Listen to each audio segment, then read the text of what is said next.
जय हिंद दोस्तों। स्वागत है आप सबका स्लीपी क्लासेस के यूट्यूब चैनल पे। कैसे हैं आप सब? उम्मीद करता हूं आप सब बहुत अच्छे होंगे।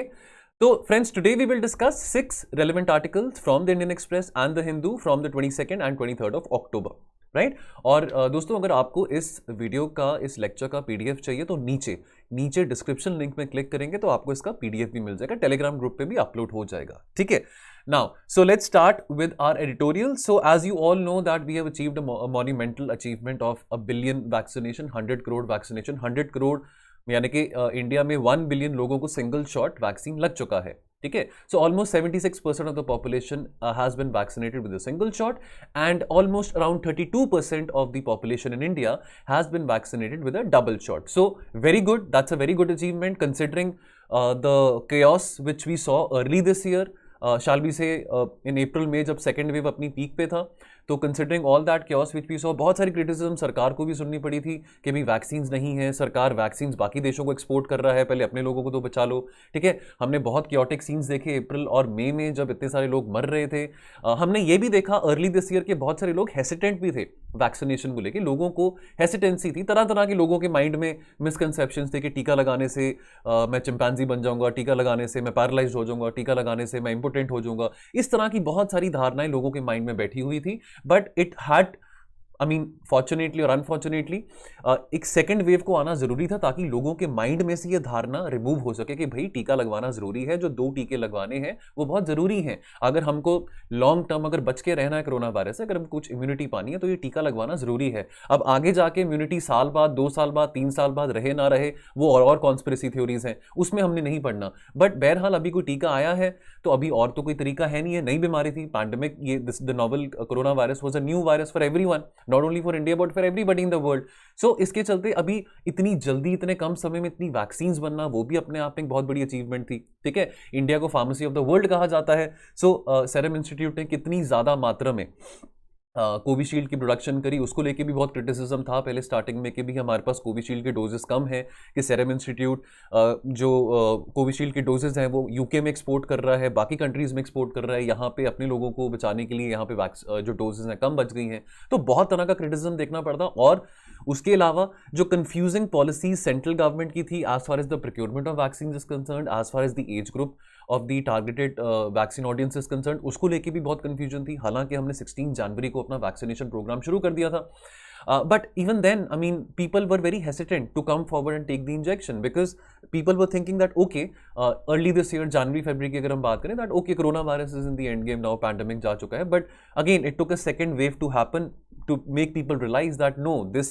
virus will not spare anyone, this virus has not finished yet and you need to get vaccinated. And उसके चलते भी बहुत सारी confusion थी because सेंट्रल गवर्नमेंट ने पहले स्टेट्स को कहा कि आप वैक्सीन प्रोक्योर करिए, प्राइवेट हॉस्पिटल्स को भी कहा, वो 50%, 25% वाले फॉर्मूला से कि 50% सेंट्रल गवर्नमेंट करेगा, 25% स्टेट गवर्नमेंट और 25% प्राइवेट हॉस्पिटल्स। तो बहुत कंफ्यूजन रहा था उसके चलते भी। फिर बाद में सरकार ने अपनी पॉलिसी बदली कि चलो हम सेंट्रल गवर्नमेंट सारी की सारी वैक्सीन खुद ही प्रोक्योर करे। फिर एज ग्रुप को लेके बहुत कंफ्यूजन था, ठीक है। सो उसके बाद सरकार ने, I mean only took the second wave to happen, जब सरकार ने कहा कि 18 साल के बाद के जितने भी लोग हैं उन सबको टीकाकरण उन सबका होगा, ठीक है। तो ये बहुत कंफ्यूजन रही थी। देखिए सरकार को क्रिटिसाइज करना बहुत आसान काम है।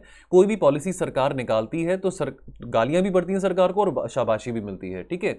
अब ये नई बीमारी है, नई समस्या थी, नहीं पता था सरकार को भी, डॉक्टरों को भी, ये सब लोगों के लिए बहुत नई बात थी। तो the government also took its time to come forward with an efficient response and to come forward with an efficient policy. But a big achievement which we have achieved yesterday, that we have crossed the 100 crore figure mark as far as the single shot vaccination is concerned. So a big round of applause to the healthcare workers, to the corona warriors, the COVID warriors, the frontline workers, the nurses, the paramedical staff, the doctors, who despite of all this tensions and chaos which was prevalent in the last 2 years, even then we have been able to achieve this feat. And by the grace of God, we can say right now that the threat of the third wave doesn't seem to be very imminent right now.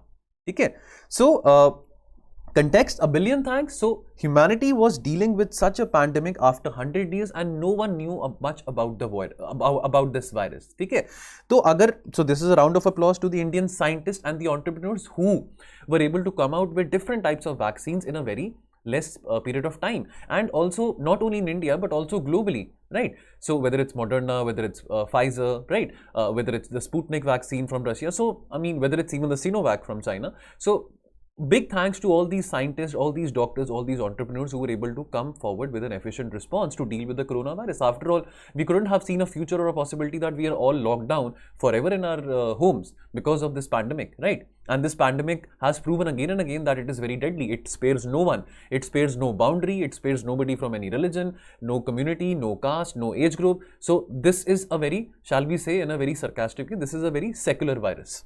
Okay. Now, India has also demonstrated the capability that look, we are the largest democracy in the world, so we can deliver. Because India के ऊपर भी बहुत उंगलियां उठाई गई थी that look, the pharmacy of the world is suffering, people are dying in lakhs and lakhs and in crores and crores. That look at India, that's such a funny situation that Serum Institute वहाँ पे, it's also called as the pharmacy of the world. इतनी यहाँ पे generic medicines बनाई जाती हैं और वो अपने लोगों को नहीं बचा पा रहे हैं. So we have proven our critics wrong by achieving this feat. Now, what are the challenges ahead? Now, if over 75% of the eligible adults have already been vaccinated with one dose, the proportion of adults who are fully vaccinated is only 31%. Now, we would want कि ये जो percentage है ये भी increase करें in the course of next 7 to 8 months. That we will all want that 100% of the population is vaccinated, because remember, nobody is safe till the time everyone is safe. तो हर किसी को टीका लगना जरूरी है, तभी हम सारे safe हैं, ठीक है? So it is very imperative that this figure also increases, and I'm sure it will increase in the next 6 to 7 months or 8 months. Right? China has already administered the double the doses of vaccinations as compared to India. So 2.2 billion doses, and fully vaccinated over 75% of the population. So 75% of Chinese population is vaccinated with a double shot. Now, crossing the 1 billion mark becomes possible as India stopped the export of vaccines. Now, अभी तो जो vaccine मैत्री जो policy थी उसके चलते India ने बहुत सारी वैक्सीन्स थी वो एक्सपोर्ट करी थी बहुत सारे देशों को, बांग्लादेश हो, मालदीव्स हो, भूटान हो, श्रीलंका हो, ठीक है, बहुत सारी कंट्रीज अफ्रीका में हो, साउथ ईस्ट एशिया में हो. तो वो चलो अभी बीच में जब सेकेंड वेव आया, जब गाली पड़नी शुरू हुई सरकार को कि पहले अपने लोगों को तो बचा लो, बाद में बाकियों को वैक्सीन भेजना, तो अब सरकार ने देखा कि चलो 100 करोड़ लोगों को वैक्सीन लग चुका है, अब थोड़ा सिचुएशन बेटर दिखाई दे रहा है इंडिया में, तो अब फिर से एक्सपोर्ट ऑफ वैक्सीन शुरू हो जाएगा टू अदर नेशंस. और वो बनता भी है बिकॉज हम अगर एक स्ट्रॉन्ग रीजनल पावर के एस्पिरेशंस रखते हैं, so obviously we have to help and support these least developing countries in terms of vaccine mobilization and in terms of giving them vaccines, right? But अब इसके चलते हमको ये भी ख्याल रखना है कि आने वाले टाइम में हमने अपनी लोगों को भी हमने डबल शॉट देना है, ठीक है? सो अब ये फिर से सिचुएशन ना आए कि हमारे पास फिर से एक सप्लाई चैलेंज आ जाए, मतलब एक सप्लाई साइड चैलेंज आ जाए कि हमारे पास वैक्सीन कम है और again by chance, God forbid, by chance again a third wave comes. अभी तो नहीं ऐसा लग रहा, तो इसके चलते हमको अपना जो एक्सपोर्ट पॉलिसी है विज़-अ-वी द वैक्सीन्स वो भी बैलेंस आउट करना है ताकि हम अपने लोगों की नीड्स को भी प्रायोरिटाइज कर सकें, ठीक है? अब इसके चलते एक और आर्टिकल आया, लैंडमार्क एंड बियॉन्ड, ये भी कल इंडियन एक्सप्रेस में आया था. So what is the context? So context is the concerns ahead. Fine, congratulations, big clap that we have achieved 100 billion, we have achieved 100 crore figure of single shot vaccination. Now what is the concerns ahead, right?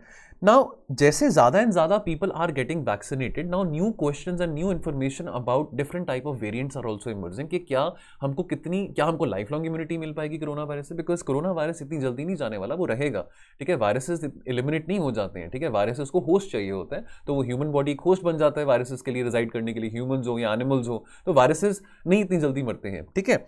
तो अब ये immunity हमको कितने time के लिए मिलेगी, इसको लेके अब और हमारी जो स्टडी है वो और इंगेज होनी चाहिए, वो और डीपर होनी चाहिए, ताकि हमको ये पता लग सके that whether at all we need the third shot और do we need a booster shot, या कितने समय के लिए हमको ये वैक्सीन से इम्यूनिटी मिलेगी, ठीक है?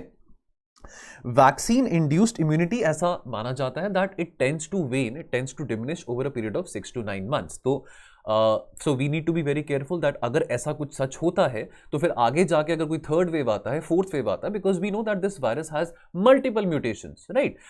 And this virus is also very deadly. So we need to ensure that ये जो सिंगल शॉट्स, डबल शॉट्स हम दे रहे हैं, we need to ensure that ये इम्यूनिटी वाकई में क्या हमको लाइफ लॉन्ग प्रोटेक्शन दे पाएगी कोरोना वायरस से, या इतनी सिवियर इन्फेक्शन ना हो, मे बी हमको कोरोना वायरस फिर से हो जाए साल बाद, 2 साल बाद, जैसे किसी को वायरल होता है, फ्लू होता है आमतौर पे चेंज ऑफ सीजन के कारण, तो हो सकता है कोरोना वायरस एक एंडेमिक बन जाए पैंडेमिक से, बट उसके चलते भी हमको इन्फॉर्मेशन पता होनी जरूरी है. तो scientific community needs to do more research on this. Many poor countries, particularly in Africa, have not yet reached the vaccination rate beyond 5%. Now, as I have said earlier, that no one is safe till the time everyone is safe. So we need to ensure that, अब देखिए हम India 8 billion लोगों को पूरे दुनिया में तो vaccine नहीं पहुंचा सकते हैं, बट जितना हो सके अगर हम एक रीजनल सुपर पावर हम बनना चाह रहे हैं, एक रीजनल पावर हम एशिया में बनना चाहते हैं, तो obviously we need to use this as a soft power. So ये सॉफ्ट डिप्लोमेसी भी कहते हैं वैक्सीन पॉलिसी को.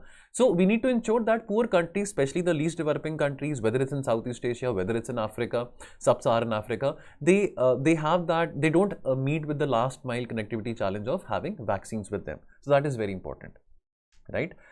So way forward, so judging from the regularly occurring of the pandemic caused by the viruses like HIV, Ebola, SARS in the past, the threat of future viral pandemics is a reality. So we never know. So Spanish flu 100 साल पहले आया था, अब corona virus आ गया है. So you never know the next pandemic it is, अब ये देख रहे हैं कि 100 साल के बाद आया है. So there is a pattern. Now we don't know whether the next pandemic comes after 5 years, after 10 years, after 100 years, और it might not even come. We don't know that, but we need to be very prepared that such events can happen in the future also. An efficient surveillance system in these parts of the world. In which parts of the world? South China, northeastern India, Nepal, and many countries in Southeast Asia is very imperative. Why? Because these are home to high population and high number of species of bats. And as you know that bats were the residers of coronaviruses, and the bats have many types of coronaviruses residing in them. So we need to have an efficient, so these countries need to have an efficient surveillance system so that it can be mitigated. This type of impact which happened, this can be mitigated. All right. Now the next article, engaging with Taliban. this ये हिंदू में कल आया था जी article. सो context क्या है? Reconstructing Afghanistan. तो अब देखिए इसके चलते इस हफ्ते में 2 इंपॉर्टेंट डेवलपमेंट्स हुई है. हमने शेयर भी किया था, डिस्कस भी किया था परसों, डे बिफोर येस्टरडे, कि देखिए एक तो मॉस्को समिट हुआ है रशिया में. रशिया ने 10 कंट्रीज के फॉरेन मिनिस्टर्स को बुलाया, that come let's talk about Afghanistan, let's talk about the transition happening in Afghanistan at the moment, because Taliban is there, fine, but Taliban, whether Taliban will be able to provide stability और not, that is doubtful. Because जो तालिबान के actions हैं, जो तालिबान कह तो बहुत कुछ रहा है कि हम ये करेंगे, हम पीस प्रमोट करेंगे, हम नहीं चाहेंगे कि हमारे टेरिटरी में से किसी भी किस्म का टेररिज्म हो, हम औरतों को भी रिस्पेक्ट करेंगे, बट वो ऐसा एक्शंस उनके दिखाई नहीं दे रहे कि तालिबान कुछ ऐसा एक्शन वाकई में करना चाहता है which can ensure peace and stability in the region. And peace and stability in this region is very imperative because 2 things, whether it's South Asia, whether it's Central Asia, or whether it's Russia, Afghanistan is in the center of all this region. So peace and stability in Afghanistan is very, very important, not only for South Asia, not only for India, but also for Central Asian countries and Russia as well, right? So there has been a peace process. So there has been this Moscow summit being called in Russia by the foreign minister of Russia. So 10 countries have been invited. So US skipped this meeting. India के जो हमारे external affairs minister Mr. S. Jaishankar, he had attended this meeting, and also उस meeting में ये भी हमने देखा कि जो Russia refused to recognize Taliban. Although Russia, China, Pakistan in the past, in the last 2-3 months, they have been engaging with the Taliban officials, but they have refused to recognize the government of Taliban, saying that look, we will only recognize you once अगर आप हमारी शर्तें मानेंगे. So our recognition towards you is very conditional. You have to ensure that whatever you're promising, the stability, the peace, the civil liberties, the human rights, whatever you're promising that you will do it, you do it first and then we will recognize you. Although Russia ये कह रहा है that हम सब countries, we all are for the Afghan people, we all are ready to give you funds, because obviously Afghanistan is cash strapped, right? Obviously Afghanistan cannot borrow money from Pakistan itself is cash strapped, right? So we will give you funds, we will give you all the financial development required, but first walk the talk and be like a man. If you have said something, so walk the talk. I mean, उस बात पे आप खड़े उतरिए, ठीक है. और एक और चीज़ जैसे हमने डिस्कस की थी कि इंडिया में भी, इंडिया के जो नेशनल सिक्योरिटी एडवाइजर है मिस्टर अजीत डोभाल, उन्होंने भी अफगानिस्तान के जो नेबरिंग कंट्रीज हैं, उन सब नेबरिंग कंट्रीज के नेशनल सिक्योरिटी एडवाइजर्स को इन्वाइट किया है इंडिया में to discuss about the things happening in Afghanistan and to make a constructive solution for a way forward for stability and peace in Afghanistan region. So these 2 events have happened in the last 1 week vis-a-vis the context of Afghanistan, right? Now India has also participated in the Moscow summit. So India and India has also started its own initiative, which is the call of NSA. So our national security advisor has also called the national security advisor of the neighboring countries of Afghanistan. Now in the last 2 decades अगर हम India की बात करें, so India has made investments worth billions of dollars, तो करोड़ों रुपए लगाए हैं हमने अफगानिस्तान में, चाहे अफगानिस्तान की पार्लियामेंट की बिल्डिंग हो, सलमा डैम हो, सड़कें हो, हाईवे हो, ठीक है, सिविल सोसाइटी को पैसा दिया हो, एजुकेशन प्रोग्राम जो, तो हमने इतनी इन्वेस्टमेंट करी है, बिलियंस ऑफ डॉलर्स में हमने इन्वेस्टमेंट करी है, तो क्या उस इन्वेस्टमेंट को हम ऐसे ही जाने देंगे? नहीं. So we have our stake involve in Afghanistan, so our presence in this region is very important. So we are a very important stakeholder. चाहे पाकिस्तान हमको ब्लॉक करना चाहे, चाहे रशिया और चाइना हमको ब्लॉक करना चाहे, ये सोच के कभी ये तो इंडिया यूएस का लाइक बहुत चाहीता बना हुआ है आज के टाइम पे, क्वाड है, इंडो पैसिफिक है, बट हमको ये सब बातें एक साइड पे रख के we have to ensure that look that we people we have a very we have a civilizational link with the people of Afghanistan, and our presence is very very important over there, right? Now between 1996 to 2001, जब Taliban power में थी, before the world trade centre attacks happened, India saw a rise in the violent incidents इन कश्मीर, जो आज के time पे भी हम देख रहे हैं that there is a resurgence of violence activity in Kashmir. Kashmiri Pandits are being attacked, Sikh people are being attacked, as well as we saw the hijacking, the famous incident which happened on the 24th of December in 1999, the hijack of the IC-814. So this was obviously a big moment of embarrassment, for the Indian diplomacy, which happened because we had to release certain prisoners which were demanded by the Taliban, and of course one of them was Masood Azhar, who went on to form the militant outfit Jaish-e-Mohammed. Now it is in India's interest to make sure that Taliban walk the talk, right? So not only India, but it's in the interest of all the regions, of all the countries in the South Asian region and the Central Asian region, because peace and stability is very important in Afghanistan. Terrorism flowing out from that region will have consequential impact and consequential effect on all the countries in the South Asian region and also in the Central Asian region. Now the approach, whether the bilateral diplomacy will work with Taliban or the regional diplomacy vis-a-vis India. Certainly bilateral diplomacy की बात करें तो शायद इतनी ज़्यादा effective ना हो in context of Taliban, but regional diplomacy की अगर हम बात करें तो वो शायद ज़्यादा इफेक्टिव हो सकती है, वो शायद ज़्यादा प्रेशराइज कर सकती है तालिबान को, because not only India but many countries, even जो कंट्रीज तालिबान को बहुत लाड प्यार कर रही हैं आज के टाइम पे, रशिया की बात करें, चाइना की बात करें, वो कंट्रीज भी जब मिलके 7-8 कंट्रीज मिलके जब प्रेशर डालेंगी तालिबान के ऊपर, वो ज़्यादा इफेक्टिव हो पाएगा. ठीक है, we need that. Why does India need that? We don't want a situation that these people sitting in Pakistan, the Lashkar-e-Taiba people, the Jaish-e-Mohammed people, they start infiltrating across the LOC and start carrying out attacks day and night in the Kashmir Valley. We don't want that because after the Taliban has come, उनमें एक नई हिम्मत आ चुकी है, एक नई करेज आ चुकी है. ठीक है, उनको और शय मिल रही है. तो तालिबान के ऊपर प्रेशर डालने के लिए अकेला इंडिया शायद सफिशिएंट ना हो, तो इंडिया के साथ ये जो रीजनल पावर्स हैं इनका भी साथ में मौजूद होना बहुत बहुत जरूरी है. ठीक है, सो bilaterally India does not have much clout with the Taliban. Now these 10 countries, so जो मॉस्को समिट में ये जो 10 कंट्रीज को बुलाया गया है, including the United States of America, United States of America के जो फॉरेन सेक्रेटरी है, he gave a skip to this meeting. Now this has some leverage. So अगर इंडिया इन सब देशों के साथ, बेशक इन सब के बीच में पाकिस्तान भी है, चाइना भी है, but regional diplomacy is always effective to create pressure on the Taliban. Now, what is the way forward? India and other regional countries should help Afghans during this period of economic misery. So, obviously, our commitment towards the Afghan people, towards the Afghan civil society is there. We have shown a lot of solidarity. ये हमने पहले भी बहुत बार discuss किया, बहुत सारे articles पहले भी आए हैं, दैट हमको अपनी सॉलिडारिटी अफगान के लोगों के साथ बनाए रखनी है, और हमने अफगान के लोगों को अबैंडन नहीं करना, ना उनको ऐसा लगना चाहिए कि इंडिया ने भी हमको अबैंडन कर दिया, बिकॉज अफगान के लोगों के साथ और हमारा जो रिश्ता है वो बहुत पुराना है. So we have civilisational linkages. After all, I mean, this was all one. I mean, this is also called as a subcontinent. India, Pakistan, Afghanistan, Sri Lanka, this is all called as a subcontinent. So, we must ensure that our linkages, civilizational linkages with the people of Afghanistan are maintained, and we must not let them feel abandoned.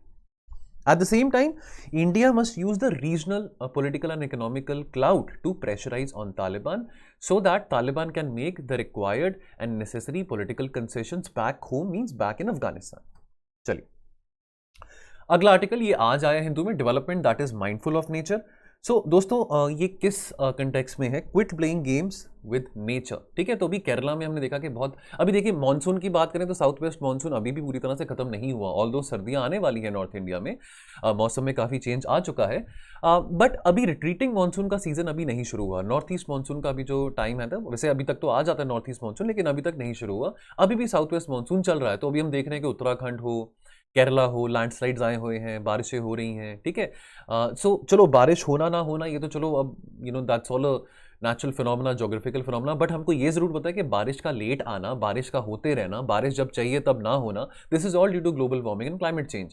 खैर ये context अभी इस article में नहीं है, but context ये है कि अगर हमको पता है कि इतनी बारिशें हो रही हैं, इतनी लैंडस्लाइड्स आ रही हैं कि भाई अब बारिशों का आने का टाइम, जाने का टाइम बहुत अनप्रिडिक्टेबल हो चुका है, तो कैसे हम अपनी डेवलपमेंटल नीड्स को भी with the changing environment, with the changing weather हम अडाप्ट कर सकें, ठीक है। सो बिकॉज बारिशों के चलते इतने सारे लैंडस्लाइड्स आते हैं, चाहे उत्तराखंड हो चाहे केरला हो, और कितने सारे लोग मारे जाते हैं, ठीक है। सो 40 से ज़्यादा लोग मारे गए हैं because of the landslides which have been happening in Kerala. So unusual heavy rains have caused landslides in Kottayam and Idukki.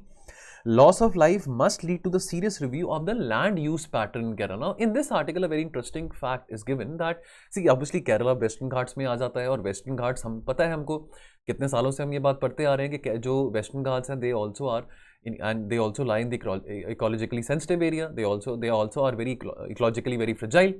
ठीक है। अब इसके चलते लैंड पे बहुत प्रेशर है केरला के ऊपर, ठीक है। लैंड के प्रेशर क्यों है? बिकॉज वहाँ पे इतने सारे रेजिडेंट्स बनाए जा रहे हैं, इतनी सारी बिल्डिंग्स बनाई जा रही है, रियल एस्टेट एक्सपेंशन हो रहा है, हाईवेज बन रहे हैं, रेलवे प्रोजेक्ट्स बन रहे हैं। तो ठीक है, डेवलपमेंट तो जरूरी है, हम इसको डिनाई नहीं कर रहे हैं, बट जो एरिया इकोलॉजिकली फ्रेजाइल है, जो इकोलॉजिकली सेंसिटिव है, वहाँ पे इतनी डेवलपमेंट करना, तोड़फोड़ करना, कंस्ट्रक्शन करना, वो कहाँ की समझदारी है, ठीक है।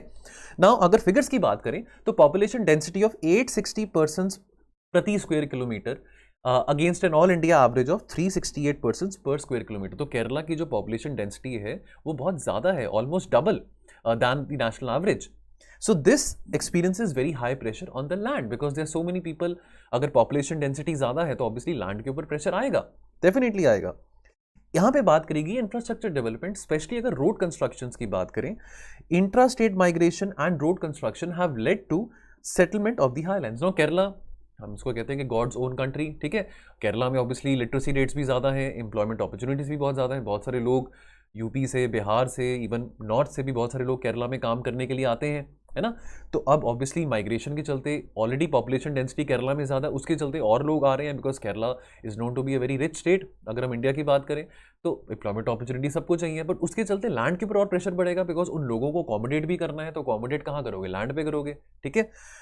बिटवीन 2001 एंड 2011 पॉपुलेशन जो थी केरला की that grew by 5%, but the number of houses that grew by almost 20%, so 4 times.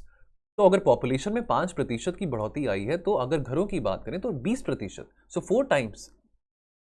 Demand for construction material is also changing, is also altering the landscape through activities like terracing, rock quarrying and the construction of roads, because that disturbs the local habitat, the local ecology.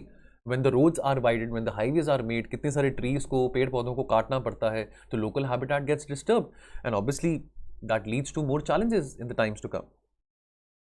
Because nature and human, they have to coexist peacefully, otherwise human life would be unsustainable.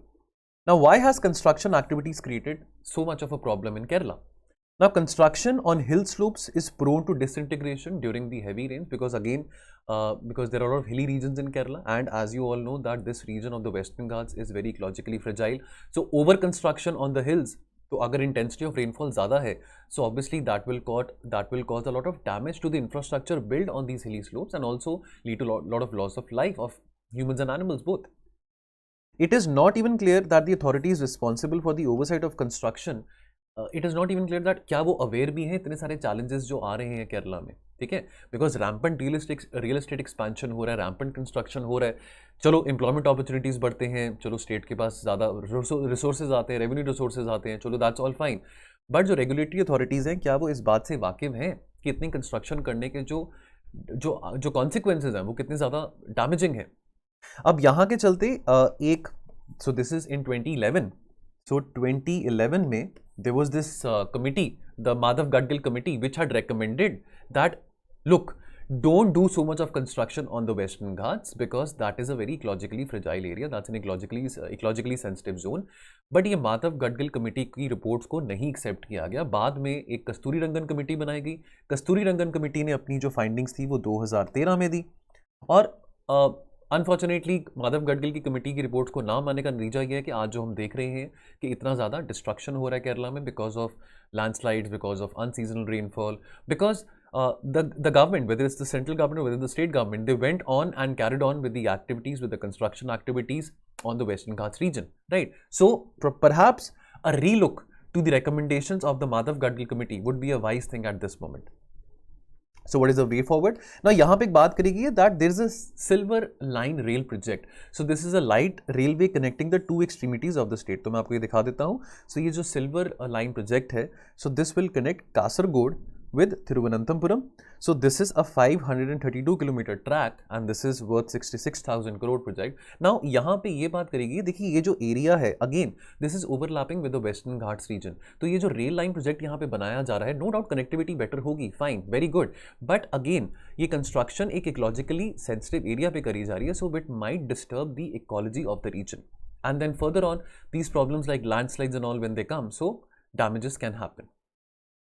So its potential to usurp agricultural land and cause ecological disturbance is very well known. Secondly, एक तो ये silver line rail project हो गया. दूसरी बात, the widening of highways in the state by the union government, so that involves a lot of mass felling of the trees and removal of the habitation on both sides of the road. So again that is, so this is not a sustainable development model when you're cutting down so many trees, doing so much of deforestation, you know, obviously because you know trees, they act as reservoirs of carbon dioxide, right? And because of this, because of so much of felling of trees, so much of soil erosion happens, so much of water erosion happens, floods आते हैं, landslides आते हैं, because trees होंगे तो obviously शायद वो impact floods के कारण, landslides के कारण mitigate हो सकते हैं, थोड़ा impact ज़्यादा damaging नहीं हो सकता, but अगर हम पेड़ पौधे काटते रहेंगे तो obviously this is common elementary geography, elementary environmental knowledge that, so this is very damaging. Now, new railway lines and highway widening should be undertaken only after, पहले लोगों को तो सुन लो, by the public hearing of the citizens. उसके अलावा deeper technical analysis बहुत जरूरी है. अब देखिए, अब without any regulatory knowledge, without any technical expertise अगर आप सिर्फ प्रोजेक्ट्स बनाई जा रहे हैं, बहुत हैरानगी की बात है कि केरला में तो लिटरेसी रेट भी बहुत ज़्यादा है. इतने पढ़े लिखे लोग होने के बावजूद भी अगर इतनी यू नो शाल वी से कि अनवाइज तरीके से एक्सपेंशन की जा रही है, कंस्ट्रक्शन एक्टिविटीज कैरी ऑन करी जा रही है, सो आई मीन लोगों को तो भुगतना पड़ेगा, people will have to suffer. So it is very important to consider people also as stake holders in any kind of project, right? ये बात हम बहुत बार कहते आ रहे हैं दैट लोग हैं या फॉरेस्ट कम्युनिटीज हैं, उनको एज इंपॉर्टेंट स्टेक होल्डर्स मान के चलना vis-a-vis development project, vis-a-vis infrastructure project is very very imperative. चलिए, सो अगला आर्टिकल है, ये भी हिंदू में आज ही आया है, a clean energy transition plan for India. तो अभी हमने पीछे इस हफ्ते में एक दो आर्टिकल्स और भी डिस्कस करे थे कि कितनी प्रॉब्लम आई थी इंडिया में अभी हाल ही में, कि 3 दिन के ही कोल रिजर्व्स इंडिया में बच गए थे. तो 3 दिन के कोल रिजर्व्स, तो आप जानते हैं कि इंडिया में जो इलेक्ट्रिसिटी की जो रिक्वायरमेंट है, जो इलेक्ट्रिसिटी की डिमांड है, primarily more than 70% of the demand of electricity is through the coal generated power plants, right? And अगर 3-4 दिन के रिजर्व्स रह गए थे तो ऑब्वियसली फिर इलेक्ट्रिसिटी शॉर्टेजेस की प्रॉब्लम आएंगी, और we can't become a $5 trillion economy by 2025, as you know, said by the honorable minister some days back. We can't become a $5 trillion economy in andhera, in darkness. So we obviously need bijli. और बिजली की अगर हम बात करें, so we need affordable and accessible bijli, right? So which is not very महंगी, which is not very expensive, and which is also easily available. ठीक है? So energy security warrants the uninterrupted supply of energy at affordable prices. ठीक है, तो ये तो एक बात होगी ऑब्वियसली. दूसरी बात, thermal power plant generation, so TPP generation capacity in India, thanks to you know the capacity generated due to the thermal power plant, so our capacity has more than doubled from 94 gigawatts to 192 gigawatts between March 2011 and March 2017. So within a time period of 6 years, we have doubled our capacity. So good. But providing electricity security in India is a long way, because the per capita electricity consumption in India is still only 1/3 of the global average. So obviously, right to electricity, everybody has a right to have affordable and accessible electricity. So it is not less than a crime अगर किसी के पास बिजली नहीं है, या अगर किसी जगह पे 8-8 घंटे का या 10-10 घंटे का बिजली का कट आ रहा है, so that is also a crime. That is more that is more criminal than any other human right violation अगर आपके पास बिजली नहीं है, ठीक है? So our per capita electricity consumption is not as much as compared to the other countries. Now, coal is the only fuel that India has in abundance. As you know, India has the fifth largest repository of coal in the world. Also, India is the largest producer and consumer of electricity. ठीक है? We had discussed all the business of the CIL, Coal India Limited, also day before in the editorial discussion. If you haven't read it, please go and see that video as well.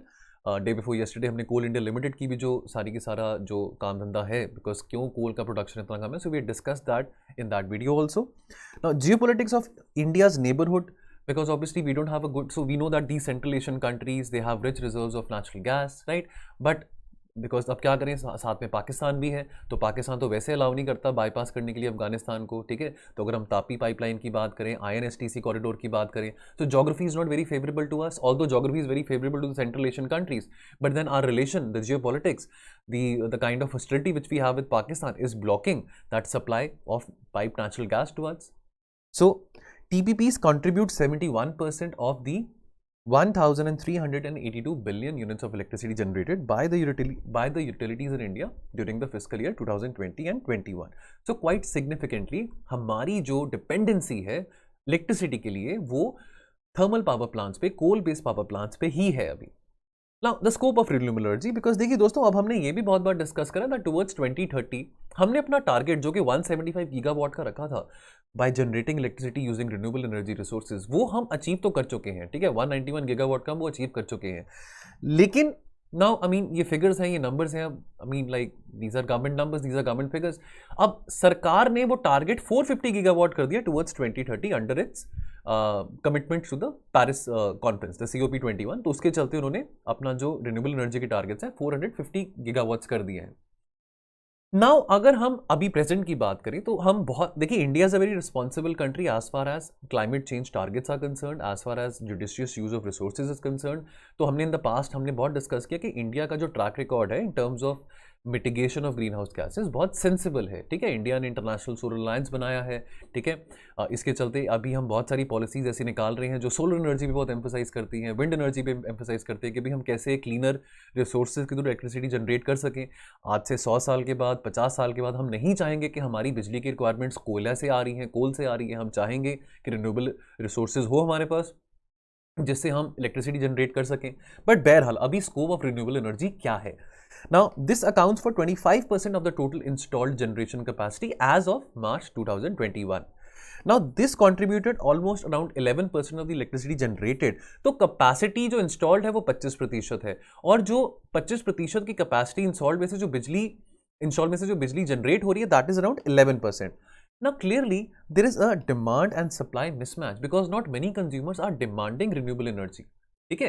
Now the rapid growth of the variable renewable energy (VRE) sources in India has been largely aided by the policy measures as well as the financial incentives whose cost is borne by the consumer. Why? Because the cost of procurement of renewable electricity that has to be borne by the DISCOMs, right? And now that is very expensive as of now. Now this cost is eventually passed by the DISCOMs to the consumer.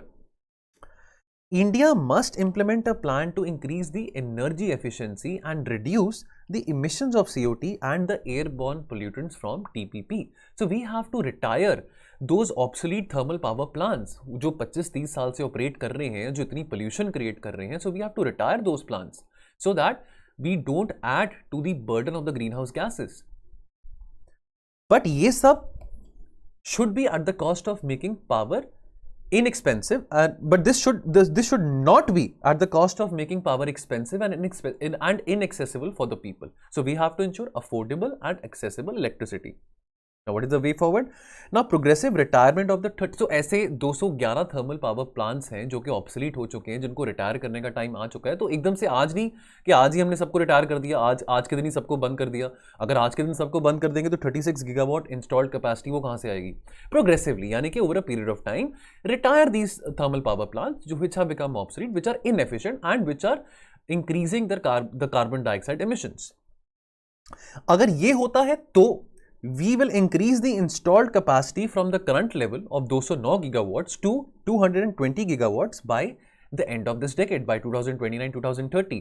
And ये retire करने से, ये obsolete thermal power plants को retire करने से हमारी जो total carbon dioxide emissions है from the power sector will come down by 57 million ton. So that's a big achievement if this happens. उसके अलावा nuclear power corporation of India limited is also constructing 11 nuclear power plants, जिसके चलते जो generation capacity है that would be around 8,700 megawatts which will supply 24/7 power which will supply 24/7 power without any COT emission. So nuclear energy is a clean energy. For civilian purposes, nuclear energy is a clean energy resource.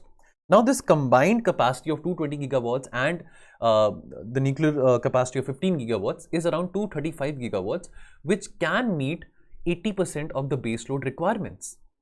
Now, India needs to safeguard its energy security, and so we need to ensure that everybody is able to access affordable electricity, right? Everybody is able to access electricity at a cheaper rate, and everybody is able to access electricity which is electricity generated through clean resources, right?